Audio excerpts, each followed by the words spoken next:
साम्राज्य न्यूज, सामान्यांचा असामान्य आवाज।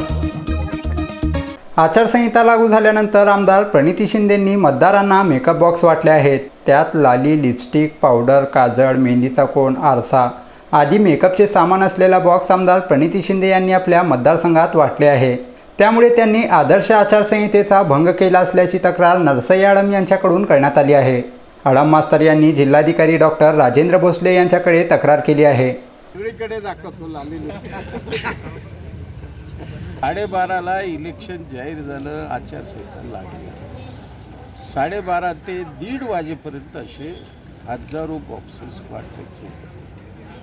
गरीब माणसं असतात, प्रणिती शिंदेचे कार्यकर्ते, ते स्वतः मोबाईल नंबर मागत होते, माहिती मागत होते आणि अशा पद्धतीनं महिलांना त्यांनी देऊन तुम्ही मतदान करा असं आमदार प्रणिती शिंदेच्या वतीनं पहिल्याच दिवशी आचारसंहितेचा भंग झाला। त्या कलेक्टरने आज मीटिंग बोलवली, कलेक्टर पुढं हे सगळे प्रश्न मी ठेवलो। त्याने म्हणलं एक लेखी तक्रार मला द्या, कितीही मोठा माणूस असू द्या, मी ॲक्शन घेतल्याशिवाय राहणार नाही, सखोल चौकशी करतो। आता कोणत्या बाईनं माझ्याकडे आणून दिलं ते सुद्धा हे चिठ्ठी दे रे गड्डा त्यांच्याकडे चिठ्ठी मेहंदीचं कोण, लिपस्टिक, आरसा, बॉक्स, टिकली, पावडर। आता हे 5 वर्ष काम केलं तर हे असलं दुर्भाग्य का सुचावं मला काय समजलं।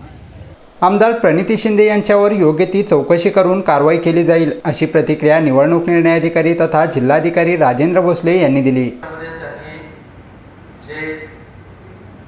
संभाव्य उमेदवार आहेत त्यांनी गाजर डबी, त्याच्यानंतर फेस पावडर असा बॉक्स वाटप केलेला आहे। त्यांना लिखित स्वरूपात मी तक्रार देण्याकरता सांगितलेलं आहे। जे मॉडेल कोड ऑफ कंडक्टचे नोडल ऑफिसर ज्या पॉलिटिकल पार्टीच्या शंका आणि हे आहेत त्याकरता त्यांची लेखी तक्रार प्राप्त करून घेतली जाईल आणि त्याच्यावर सखोल चौकशी करून कडक कारवाई केली जाईल। आदर्श आचारसंहिता भंग केल्याच्या कारणावरून आता आमदार प्रणिती शिंदे यांच्यावर निवडणूक निर्णय अधिकारी कोणती कारवाई करणार याकडे सर्वांचे लक्ष लागून राहिले आहे।